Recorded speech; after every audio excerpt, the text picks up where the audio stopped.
Hour 2 Overdrive continues, brought to you by FanDuel, bringing you everything from the opening line of the final score. Brian Hayes, Dave Feschuk of the Toronto Star in here. We'll get to Dave Naylor a little bit later in the hour. Number of things going on in the CFL. See if we got an update on Chad Kelly and his status. Nathan Rourke and his status. Right, Nathan's going to start this weekend. The Argos are on a bye, though, so there's no real urgency to figure out exactly what's going on with Kelly, but I'm sure he wants to know, and the Argos want to know. I think the CFL would like to put it to bed, so we'll get to that more with Dave. And he's been doing some tours, like NFL training camp tours, and you can feel like the NFL is so close because there's so much energy being directed towards it. Oh yeah, like it's full blown. You're in camp. You're into week 2 of the preseason now. Sadly, there have been some pretty bad injuries. Over the last week to 10 days, more and more players have suffered some bad injuries, which is always what sucks about training camps. But like we're really getting towards go time here for fantasy football, for making predictions on the season. And it all starts with Kansas City, right? Like everything has to go through them. They're going for a three-peat, which would be the first time that's happened in the Super Bowl era. Amazing. And they're the favorites, and they should be. I think they're co-favorites right now, courtesy of FanDuel, but still. And betting against them is a tough thing to do, man. It is, but you also forget, they were underdogs all through the playoffs last year for a reason, right? And that was because they were not an overwhelming force for a lot of that regular season, right? They looked pretty ordinary. There were a lot of question marks about, are they done? Like, are they not the same team anymore? Is Andy Reid lost his touch? And yet they found a way. They made all the doubters look silly in the end. Yeah. Because by the end of it all, you're like, oh, yeah, that's why you don't bet against the Kansas City Chiefs, because they've got the guy who will make the play and put the dagger in your heart when it matters. And everybody else is hoping to find that guy, but there's only one Patrick Mahomes. That's the thing, right? Like what he's established so quickly in his career, more so than what Brady got. Brady got 2 Super Bowls quick. He got 3 Super Bowls quickly. Yeah. But he was still a systems quarterback at that point. He had the clutch gene. He got things done late. But Vinatieri was playing a role in that. Like literally the kicker was a part of the conversation. That's a good point. Yeah. Right? And they had a great defense, and Belichick was unbelievable.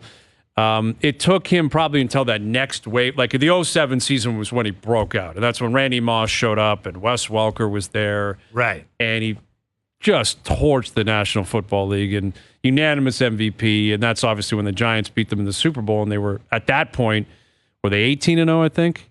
18-0, I think? Yeah, I think they were going for 19-0. Right. They ended up 18-1.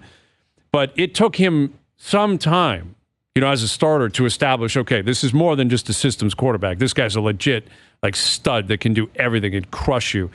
But he established the clutch gene pretty quickly. Mahomes has done that.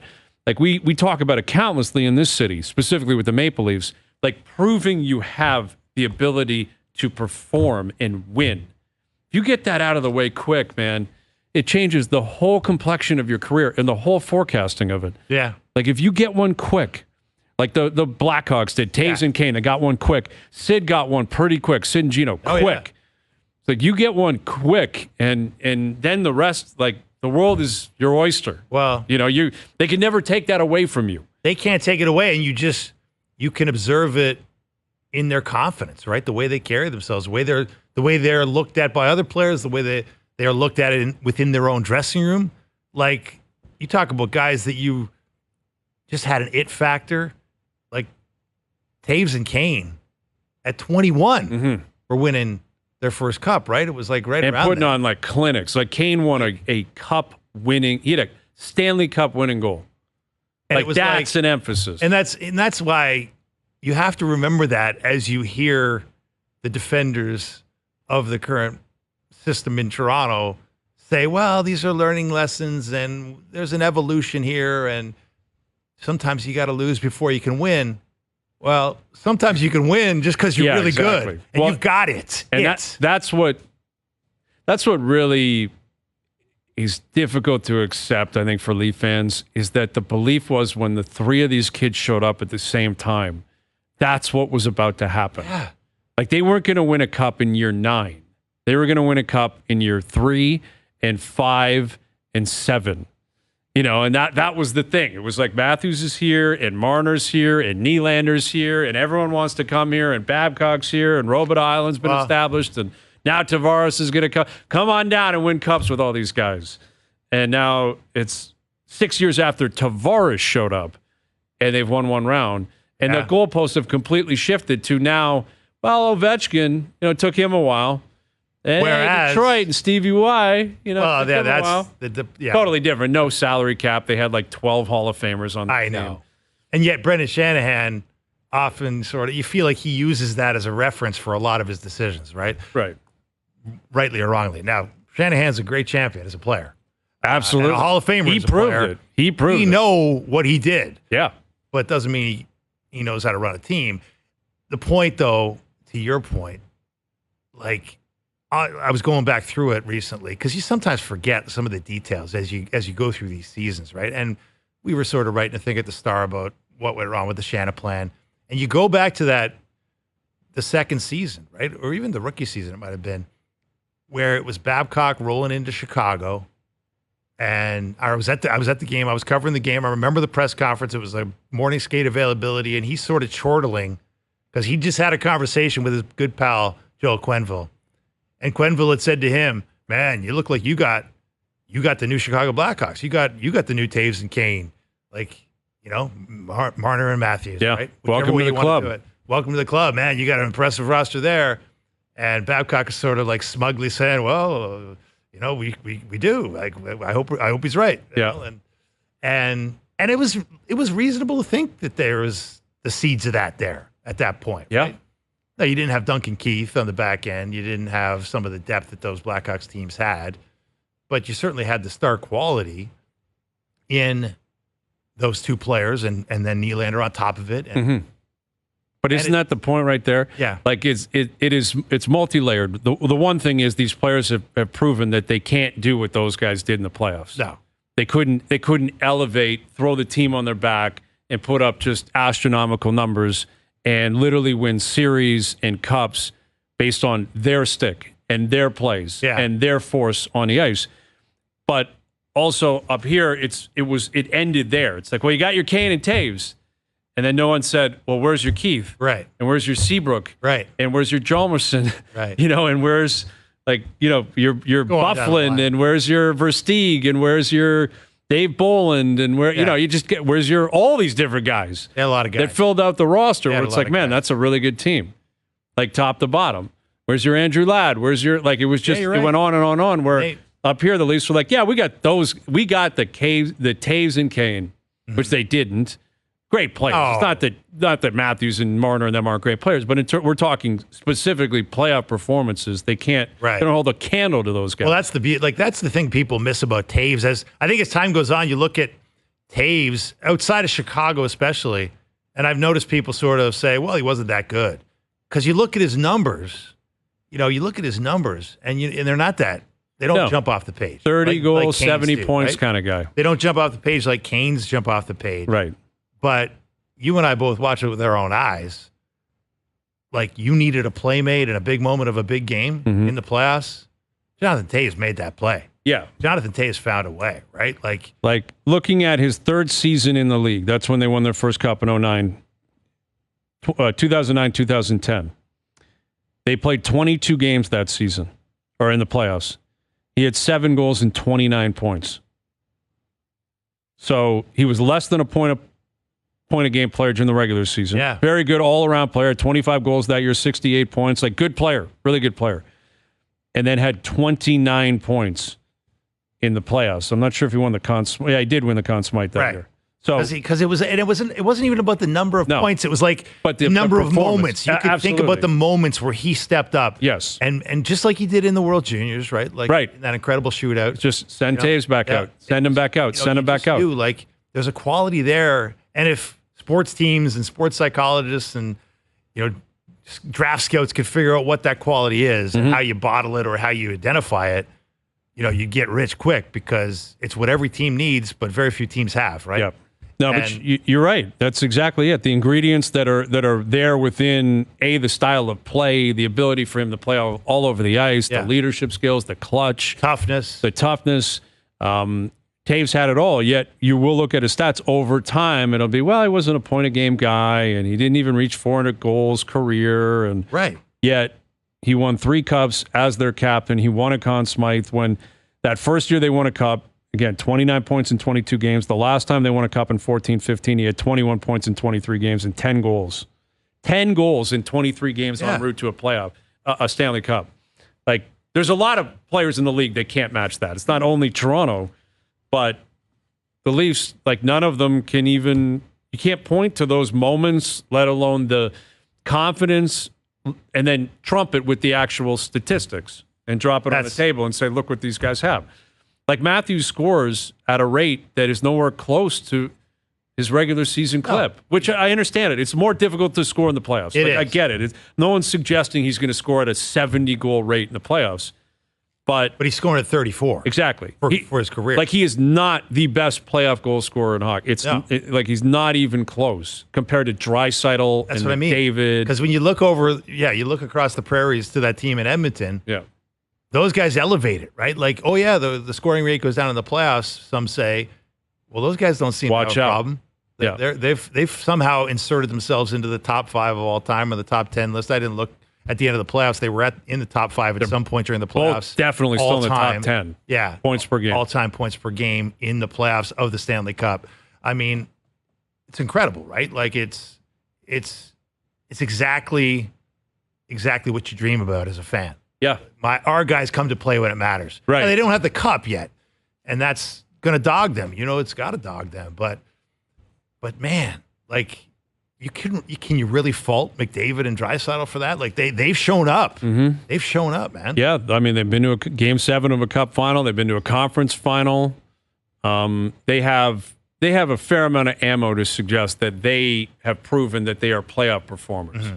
That if you put them on any other team, that team's going to improve drastically based on what they can do and what their capabilities are. Yeah. So, I think they've proven who they are. Yet, it's still, I think it's reasonable to point out, factual to point out, they haven't won yet. And they have to go back to the well. Like, that's not going to be easy here for Edmonton. I think they've had a really good offseason. Yet, now they have this snag here with Broberg and Holloway where they have to figure out what they're going to do. And, once they get into camp, man, you got to restart the whole dance. Although, you can feel it, like, if the Draisaitl extension shows up somewhere between now and camp. Which seems more and more likely now. Like, based on, like, some of the rumors, I don't know what those are worth, but some of the rumors you see out of Edmonton, it's like, plugging along, long-term deal. Like, I'd be surprised by that. But I would be, too. I mean, there was definitely some skepticism whether he would commit long-term, especially since his, number 97 is... Got 2 years left, and who knows? 2 years left.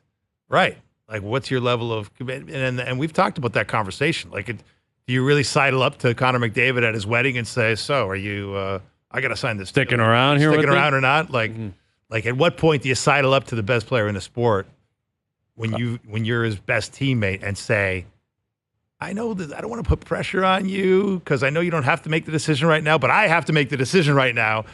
Like, that's a tough conversation, right? Like, yep. Yeah, it sure is. Because, these are life-changing decisions. Mm-hmm. Like, you only get one career. Yet the flip side down in Pittsburgh, by all accounts, it was Sid kind of pushing like, hey, why are we wasting time signing Gino and signing Letang? And, and he's still got another year left on his deal. So they don't have to rush anything with Sid. Like, he doesn't have to sign right now. He could sign at any point. And I feel like Sid probably just marches by the beat of his own drum. There's probably confidence on both sides, and he's probably exuded that. I'm going to stick around. We'll figure it out, and I'm sure they'll figure it out. Yet, it still hasn't happened yet, and I can't speak to the market because, Pittsburgh is what it is. It's a hockey town, but it's not the equivalent of Toronto or Edmonton or whatever. And Sid is such a staple, and they love him there so much. But I would think that's still a story come day one of camp. Oh, yeah. Like, if he hasn't signed an extension, it's a reasonable question to ask him why that didn't happen. And is he second-guessing his future? Because that would be the bombshell of bombshells. Not that he's leaving, necessarily, but that he's not willing to sign yet. Yeah. Well, you the know what? whole reversal. I'll tell you better what. show me before I tell you show what, you. if he happened to be tuning into TSN at certain moments during the past season, yes, seen a certain guy I've been advocating beating for a loud drum that says Sid needs to leave Pittsburgh. Get him out. Get man. him out. Get him out. Yep. If he happened to be in the locker room and they had TSN on, which I happen to know often happens in the NHL. Yes. Maybe you gave him something to think about. I hope I did. I'll take full credit for that. I will take full credit for that. I know I'm not a beloved man down in Pitt. They don't like me much down there. But I agree with you. Like, I want to see Sid. Like, we'll see Sid for Team Canada. Like that. But we're never going to see Sid in a meaningful game for the Pittsburgh Penguins again. Never, not happening anytime soon. So the only meaningful game he's going to play between now and his retirement is going to be with a maple leaf on his sweater, and not the one that people in Toronto would wish. Yeah, it just is an interesting reversal of roles, and it speaks to his legacy, his power within the marketplace and the franchise. Where up here in Toronto, you look at maybe Marner and Tavares. It's like, all right, you might have to play it out. Like, you might have to show us that we actually do want to come back to the table and extend here. Dak Prescott down in Dallas, you got to win something, man. We're not doing anything for you until you prove it. Where with Pitt, I would assume ownership's like, can you get this guy signed? Can you figure this out? We don't want him going anywhere.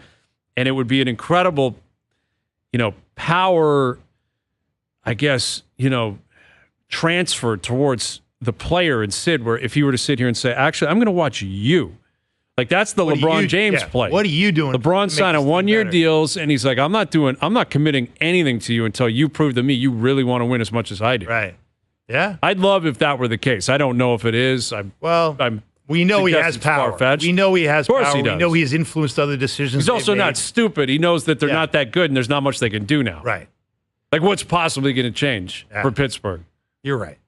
Yeah, but that is a sad thing. I thought you were dead on with that because, and it's selfish on our part as fans. We just want to see the guy play somewhere that it matters. Yes. Between now and the end of his career. It kind of reminds me of Steph Curry and LeBron James. Like, they were so into this Olympic run, right?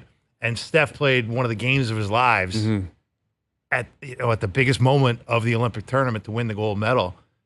And I feel like I was saying to my son, who is a huge Steph Curry fan, I said, you know why? Like, that might be the last time you see Steph Curry play in a game that matters. Yep. Like, Golden State's going nowhere. Like, you enjoy this because you may never see Steph hit a shot that's anywhere near as meaningful. Right. Because he ain't going to be doing it in NBA Finals. No, it's not likely. It's not likely with LeBron if they stay where they're at. Yeah. And I don't think Steph's going to go. Like, Clay's left. Draymond's still there. I think he could leave at some point. They might kick him out at some point. Who knows? But Steph's a legacy piece. Steph's a guy that will never leave if he doesn't want to leave. No. Sid's the same way. And you're right. They don't want him to leave. They don't want him to leave because, they built that new stadium. Yeah. He is the face of that dynasty. Yes, it was Splash Brothers and Draymond, and then KD came in, and Steve Kerr's profile is what it is. Steph Curry's the man. He always has been there. And even if you're bad, and they will be, they're going to be a mediocre team. They're a playing team. That's what they are. Vegas over-unders in the mid-40s, right? But even if you're bad or just a playing team, you can sell tickets to watch that guy warm up. Yeah. Like, he's that magnetic. Yes, he is. People will come watch this guy warm up. I've witnessed it. It's amazing. And the retirement tour, and I don't think he's close to retirement, but he could be 3 years away, 2 or 3, he's mid-30s. Like, the NBA, not a lot of guys play until they're 40. No, LeBron's an outlier. He is a true outlier. Like, Vince was an outlier, but Vince wasn't even playing. Vince was just a journey. Vince was just hanging around awful teams and just deciding to play. The retirement tour, that pays too, man. Come out and see him for the last time. You get jack prices. And I guess I wonder if they'll have load management on the retirement tour. I would like to believe that they will. Toronto fans have been burned a few times with Steph sitting out. Yeah, I wouldn't be surprised. And obviously he'll be playing in this new Clippers stadium. That do you see what happened last night? So the Intuit Dome is what it's called. And the way that they've opened their doors is back-to-back nights of Bruno Mars. Bruno Mars is playing there, and the first show was last night. So they officially opened yesterday. And this is the most modern sports building on earth. And, it looks incredible. It's so state-of-the-art. And also from a technological standpoint, I guess this is not a surprise considering it's Steve Ballmer, but it is completely, you have to have an app to operate within the stadium. You have to use, it's ticketless, cashless, You have to have the Clippers app or the Intuit Dome app. That's your ticket to get in, and that's how you buy anything you want in there. App. It's just going to be cutting edge. Yes. The system went down last night. Oh, boy. So no one could get in. Bit of an issue, night one. Yeah. Like, that's the kind of, like, Steve Ballmer was like, pretty cool. I would say that's pretty uncool. Like, I think Steve Ballmer probably was sweating profusely last night. Goodness. Because it couldn't have been a worse first impression. And it's so Clippers. Yes. Right? Like, we always talk about the main state teams, the Lakers, the Yankees, right? And here are the Clippers who are, like, trying to get their way in to LA. We got this new cool place, man. Yeah. Just get the app. Well, the app goes down. Oh, my goodness. And the system goes down, and no one can get in. Bruno Mars was supposed to start at 8 p.m. He didn't get on until like 10 last night. Wow. Because no one could get in there. That is wild. And then you look at the Mets. They got Hawk 2 out there throwing the first pitch. Oh, my goodness. Oh, my God. They got that Haley Walsh Oh, my God. girl who she hasn't, like, you know, she just accepted the invitation. People are pouncing on her. I don't blame her for being like, sure, I'll come out and throw the first pitch. Yeah. She's from Tennessee. I don't even think she has no affiliation with the 15 minutes Mets. of fame, man. 15, you see they blew a maximize 5-0 lead last night, and then she did a press conference after the game. Like, that is so wild, Mets, man. Hard to believe. You're right. You blow a 5-run lead to the Athletics at home, and then Haley Welsh is out there doing a press conference about her first pitch. I tell you. That's why the Yankees and the Lakers just say, we don't even sweat it, worry. man. The Clippers and the Mets are not threats. We don't even sweat it.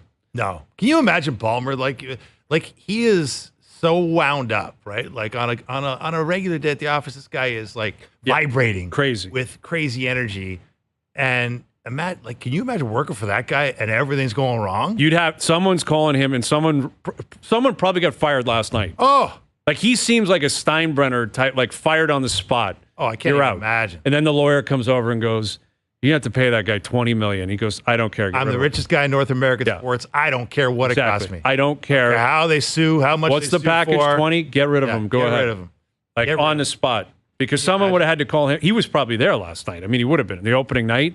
Well, he's such a this thing is all about him. It's all about him. Like, he's having, apparently at the Clippers games, they're going to have.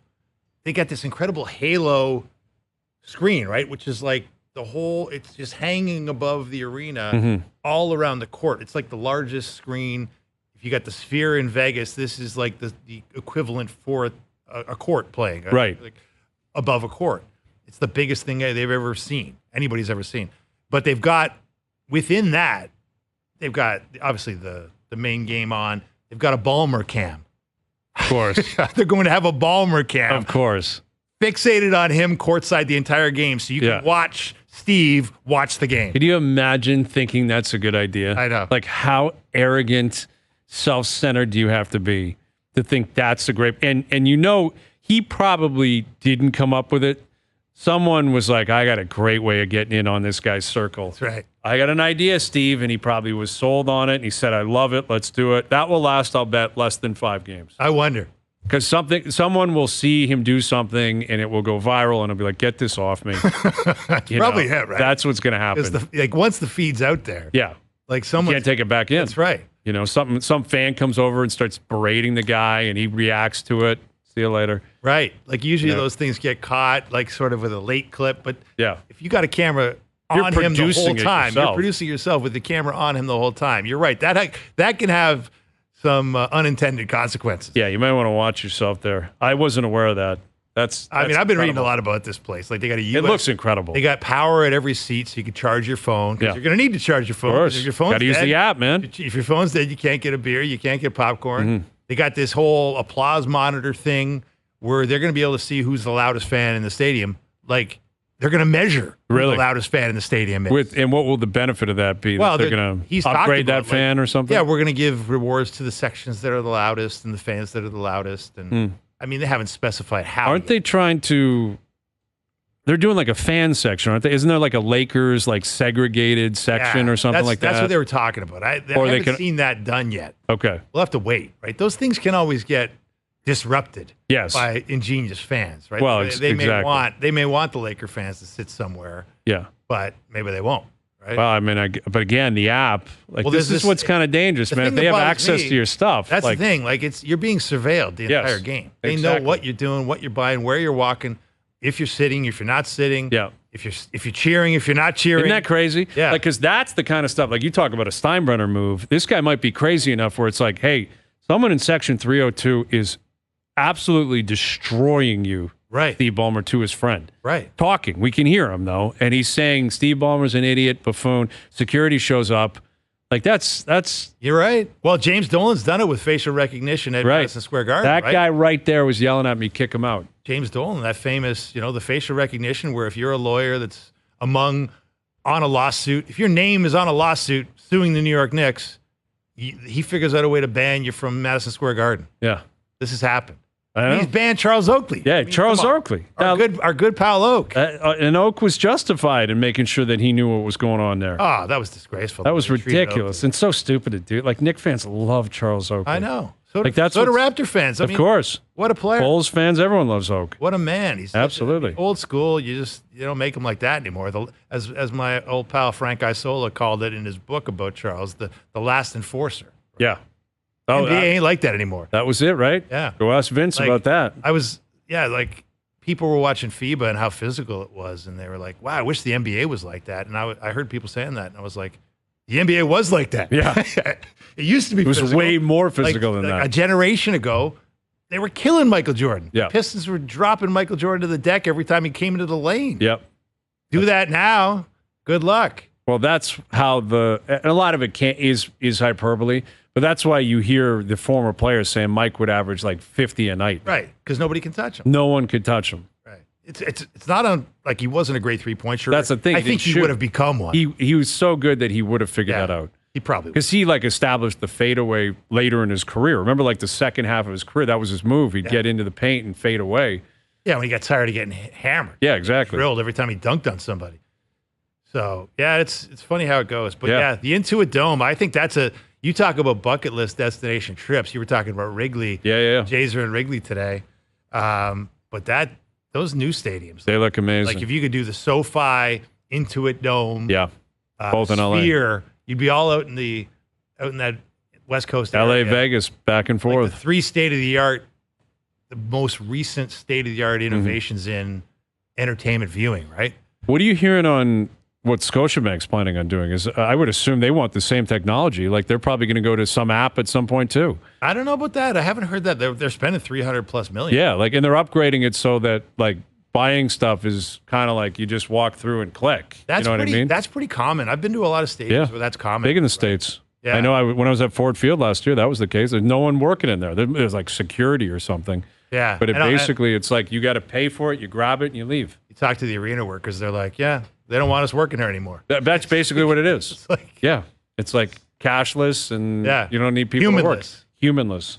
Basically what it is. But I don't know how much they're going to do that at Scotiabank. I haven't seen the plan for that particular aspect of it. I think it's mostly just doing what everybody has to do. Just upgrading where you have to upgrade. Yeah, if you want rich people to pay exorbitant prices, it's got to be a certain level. Yeah, and this is a 25-year-old arena, and it's been updated a few times since it opened, but it was due. That's what's coming. All right, Dave Naylor will join us. Bob Weeks still to come later this afternoon as well. Overdrive continues, TSN 1050 and on TSN 4. Melanin Fridays brought to you by Boston Pizza, Canada's favorite sports bar. BP serving fish bowls and ice-cold pints on the patio all summer long. So grab your sunscreen and let's have ourselves a weekend. The Boston Pizza patio is calling. Absolutely. All right. Jay's losing this afternoon in extras at Wrigley. But a little extra baseball at Wrigley, nothing wrong with that on a Friday afternoon. Looked like a packed house, a lot of Blue Jay fans down there like you would expect. Right. But, Vladdy went 0 for 5 today. So, no more $300 million contract. That's it. One bad game at Wrigley. You're out. Trade him. Anyway, that took place today. We've got the FedEx Cup continuing. We're tracking that. A bunch of Canadians in the tournament. I wouldn't say necessarily in the hunt, but Nick Taylor's somewhat in the hunt this weekend. And Bob Weeks will join us in about an hour. But here's our TSN football insider, Dave Naylor, joining us here on a beautiful Friday here in Toronto. How you doing, Dave? Very well. Just got back from Chicago myself. Is that right? Yeah, down at Bears practice yesterday. They were doing a joint practice with the Cincinnati Bengals in the rain, I might add. It was, Okay. it was funny. We were debating whether or not they were going to move it indoors. But, of course, when you've got two teams, each bringing 90 players, that's 180 players that have to be in one of those indoor barns. So they left it out.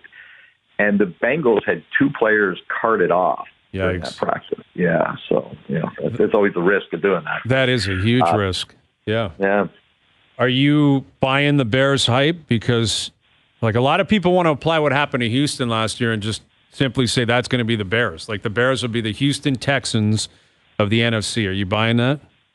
Well, it's hard not to buy it. I watched Caleb Williams yesterday, and you look at those receivers that he lines up with. I mean, David Sanchez and I standing in the corner of the end zone when he tossed a laser beam to the back, and Keenan Allen went up and did a remarkable contortion of his body to come down with the ball, get his feet down. You just kind of look at it and think, man, he's got some weapons on this team. And Roman Dunze, of course, DJ Moore.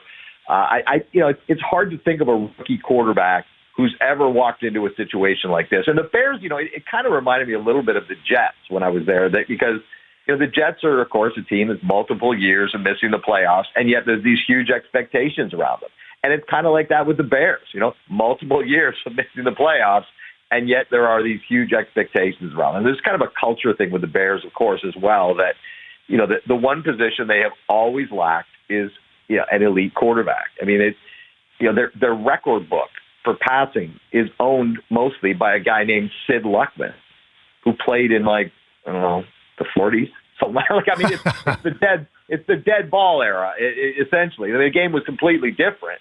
And Caleb Williams has a chance to kind of be not just the greatest quarterback of the Bears of this era, but all time, because the bar is incredibly low. So quite a lot of excitement. Yeah, I got to say, I am buying the Bears hype. Okay. So you talked about the Jets. I gotta ask the obvious follow up there. Now, Caleb Williams, 22 years old, a spry young man with all kinds of potential.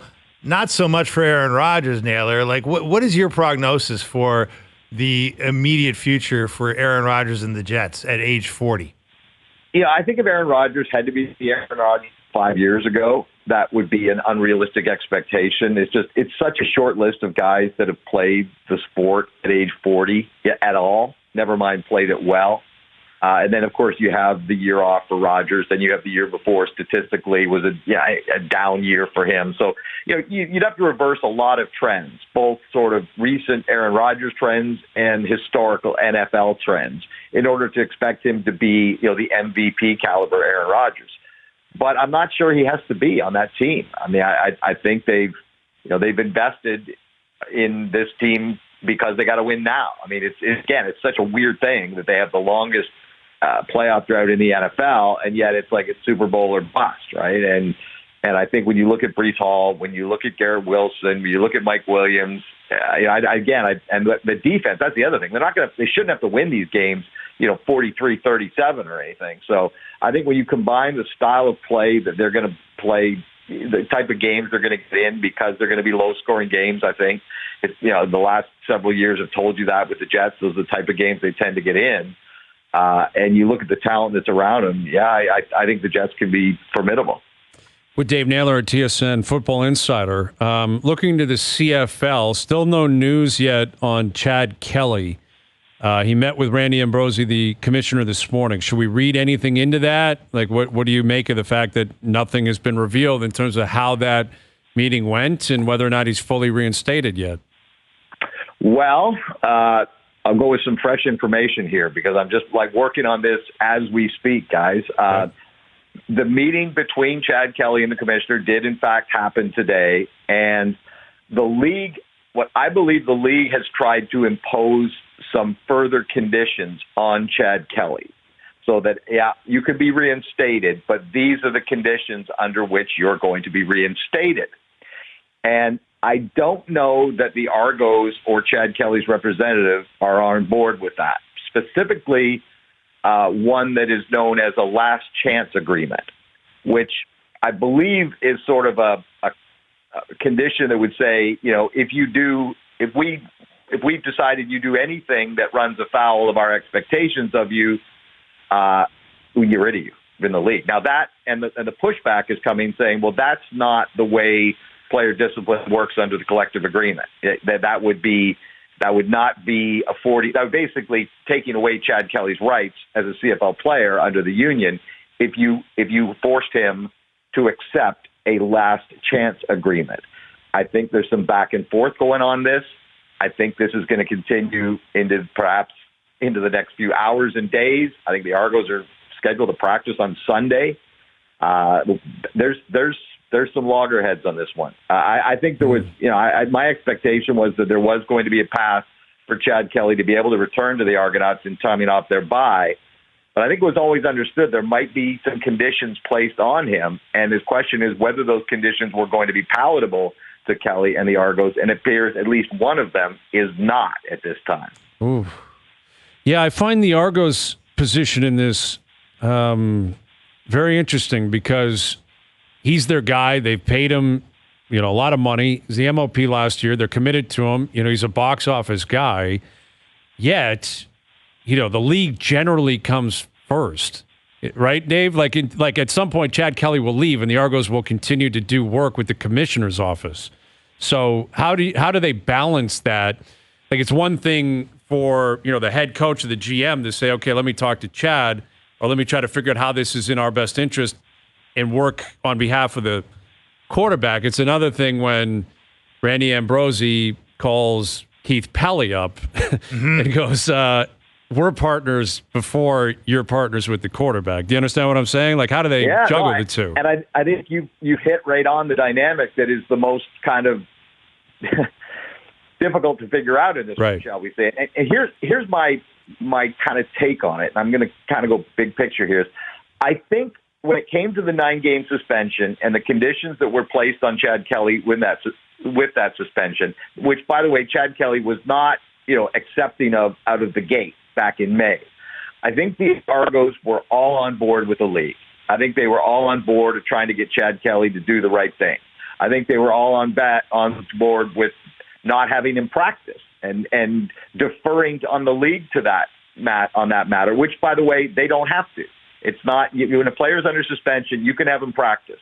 And the Argos, essentially said, we're not going to do that because we know the league doesn't want him out there practicing, and we're going to return him to practice in lockstep with the league. I think the Argos were 100% behind the league on the 9-game suspension. However, beyond the 9-game suspension, I'm not sure the Argos are on board with what the league wants to further impose. I think the Argos' take is that he served his 9 games. He's satisfied the conditions. He's done his evaluations. Punishment served.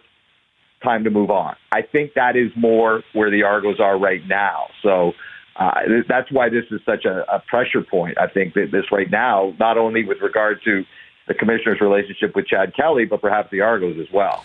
Well, do you get a sense, Dave, or have you gotten a sense over the course of this long suspension of what the league's concerns are going forward? Like why they may feel that 9 games isn't quite enough? There needs to be more? I think so much of it, Dave, has to do with Chad Kelly's history. I think if this was Chad Smith, who was a free agent from, Southern Miss or something and had no track record, I think it would be different.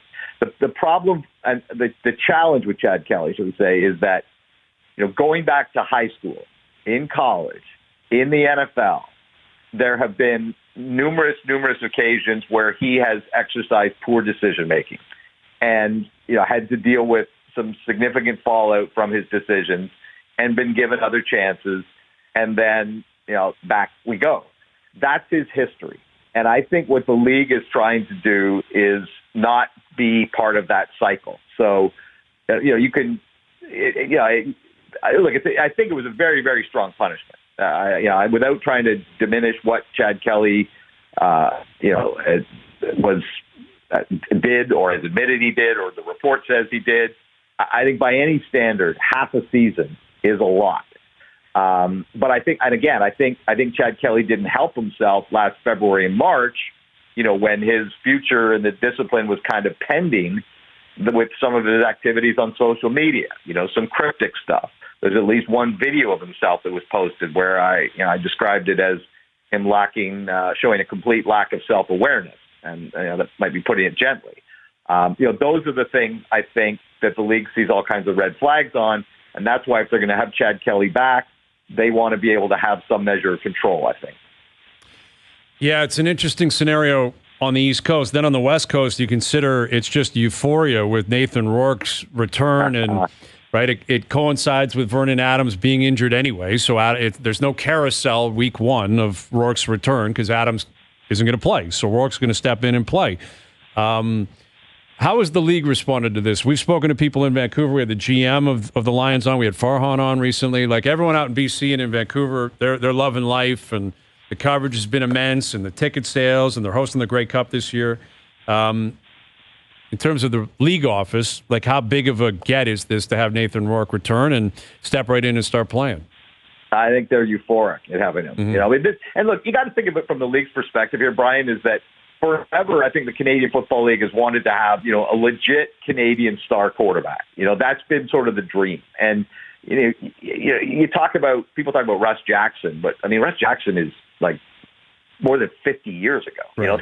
that he was slinging it around the CFL. And it's been something that has been long sought after. And I don't mean just a guy who can come in and play. I mean a guy who legit is excitement. If you go back to that 2022 season, I mean, I was on a lot of panel games that year, and when the Rourke games came along, it was different. I mean, just the excitement in the studio, on the panel, with the energy, the anticipation, and then what he went out and did. I think that's why there's so much excitement. The Canadian thing is nice, and it sort of takes it to another level. But Nathan Rourke was a superstar in this league, and he was a guy who just again threw the ball all over the field for a high completion percentage, won a bunch of games, and just made you want to watch. And the anticipation about Sunday night, I mean, the last time he played a meaningful game was November of 2022. I mean, he played in 2 preseason games, might have been 3, but certainly 2 last summer, and that's it. So, the expectations may be a bit out of whack given how much football he's played and how it may take him a while to kind of get up to speed, but I think there's a tremendous amount of excitement about this. And look, I think, Nathan Rourke wants to be in the National Football League, no question. But when it came to the CFL, his first and foremost and maybe only destination that he ever considered was getting back to BC, just because his relationship with the coach and GM there, his family roots there, he bought a home there, just everything about it he loved. And I think for a guy who hasn't been treated like he's very special for a while, hasn't been given a lot of attention south of the border or opportunity, I think he's just probably, of all the people in this story, the one who's happiest about Sunday night is going to be Nathan Rourke. Absolutely. Must-see TV. Cannot wait for it. All right, Dave. Great stuff, pal. Appreciate you doing this. Thanks so much, guys. Thanks for having me on. You got it. Dave Naylor, a TSN Football Insider. That's interesting reporting on Chad Kelly, man. Like, this sounds like it could drag out. This is not good. Yeah. Not good for the Argos. Like, the idea of a last chance clause, it's kind of like the 3 strikes in, like, California, and, like, other states. Yeah. Where it's like, you're telling me this guy, like, what is the significance of the infraction? Because every league ostensibly has a last chance clause. You do something that's crazy, they can be like, you're just out. Yeah, they can do that. To anybody without a track record. You could have a clean slate. You do something that's crazy, you're out, you're gone. Right. But what constitutes that infraction? The last chance. Yeah, what is, like, you know what I'm saying? Like, if he has a weird interaction with a fan, you're gone? That's the scary thing. And if you're representing Chad Kelly, you're like, as Dave Naylor just said, there are moments where he seems to lack some self-awareness that can get him in trouble. And you worry about what that last chance could be. Yikes. All right, Bob Weeks coming up in about 45 minutes. The Jays are losing this afternoon at Wrigley. Vladdy going 0 for 5. We'll recap that game as well. Dave Feschuk in here, the Toronto Star. I'm Bryan Hayes. Overdrive continues. TSN 1050 and on TSN 4. All right, Don Waddell will join us, the new GM down in Columbus. Some news on Patrick Laine, like allowing Laine and his reps to call around and try to find a deal. Yeah. Right, because Laine evidently doesn't want to stay there. I'm not sure Columbus wants to keep him. And he's had a lot going on in his life, a lot going on off the ice. But in terms of, on-ice production, it is what it is. Still gets paid a lot of money. Yeah. Got so much talent. And Columbus is in a weird position now because they've brought in Don Waddell. They have a new coach. You signed Sean Monahan, give him a fair amount of money and a fair amount of term. Johnny Gaudreau's making a good buck. They're trying to figure it out there. And we'll catch up with Don, get his take on a number of things. That's in the next hour. Bob Weeks coming up. I saw Jaime Diaz of the Golf Channel reporting that he's fairly convinced John Rahm is miserable on LIV. And he'd love to give the money back and return to the PGA Tour. He looks it, right? Like he's looked He miserable. always looks miserable. Well, he looks particularly miserable on LIV. way more than I ever saw. Like he was a hothead before he went to LIV. But you watch him, when you watched him kind of come to the majors this year, he just didn't look like himself. He didn't have the He's fire. lost it, man. He's lost the fire. Yeah. And that's too bad because he was a great personality. He was a fun guy to watch. Yeah. Very engaging. Oh. Like great speaker. Like got great it, interview. man. Incredible. Got it. And yet it looked as if he just felt like everyone was staring at him. Well, as somebody said to me, that's the look of a man who sold his soul. Yeah, that's what it looked like, man. And he played like it, too. Yeah. He's played like it. All right, final hour coming up. Bob Weeks will join us. Don Waddell, we're tracking.